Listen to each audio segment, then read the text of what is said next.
Il est clair que le but d'une vigne est de porter du fruit. Elle porte le raisin, et du raisin sort le vin. Dans l'Ancien Testament, le vin est toujours le symbole de la vie. C'est pourquoi nous le trouvons à la table du Seigneur. Il représente son sang, et en lui est la vie. Il l'a appelé lui-même le fruit de la vigne. Il n'a pas dit « je ne boirai plus de mon sang » jusqu'au jour où je le boirai nouveau dans le royaume de Dieu. Ce qu'il a dit, ce fut « je ne boirai plus de ce fruit de la vigne jusqu'au jour où je le boirai nouveau dans le royaume de Dieu. » Marc 14, 25. Le raisin et le vin sont les symboles de la vie. L'ancien Israël avait été appelé à apporter la vie de Dieu à toutes les nations. Lorsque nous lisons les évangiles et que nous voyons quelle sorte de fruits Israël apportait, nous trouvons une chose toute différente de la vie. C'est réellement la mort. Le fruit était aigre. Tous ceux qui mangèrent du fruit de cet Israël se détournaient en disant « Nous n'en voulons plus ». Ce n'était pas la vie, c'était la mort. Les évangiles contiennent simplement toute cette vérité. Jésus a dit « Je suis le vrai cep » Jean 15, 1. En lui était la vie, et la vie était la lumière des hommes. Jean 1, 4. Le visage des hommes s'éclairait lorsqu'il l'avait goûté. Lui. Avons-nous remarqué l'une des choses qui nous est dite au sujet de la vigne dans l'Ancien Testament?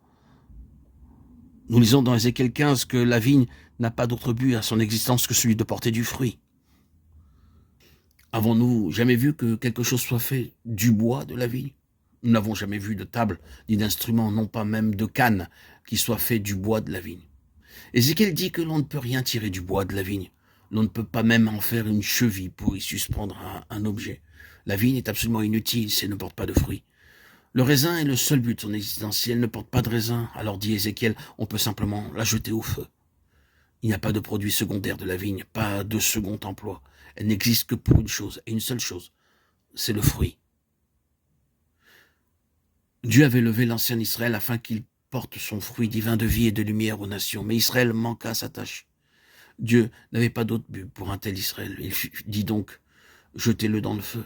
Il a fait cela il y a plus de 20 siècles, et c'est là qu'est Israël maintenant. Nous pouvons comprendre d'après cela ce que le Seigneur a montré lorsqu'il a dit être lui le vrai cep et nous les sarments. Le vrai cep est celui qui remplit le seul et unique but de son existence. Jésus ramène ainsi cette illustration sur lui-même et sur son Église. Et nous voyons très clairement quelle est la nature du Seigneur Jésus. Il veut atteindre tous les hommes, embrasser le monde tout entier. Il appelle toutes les nations dans son cœur. Tous les hommes sont l'objet de son intérêt, et non pas une seule nation. Il a dit à ses disciples, allez donc et faites des disciples de toutes les nations. Matthieu 28, 19. C'est la nature même de Jésus de faire cela. Il lui est tout à fait étranger d'être exclusif, petit et étroit, et préoccupé de soi.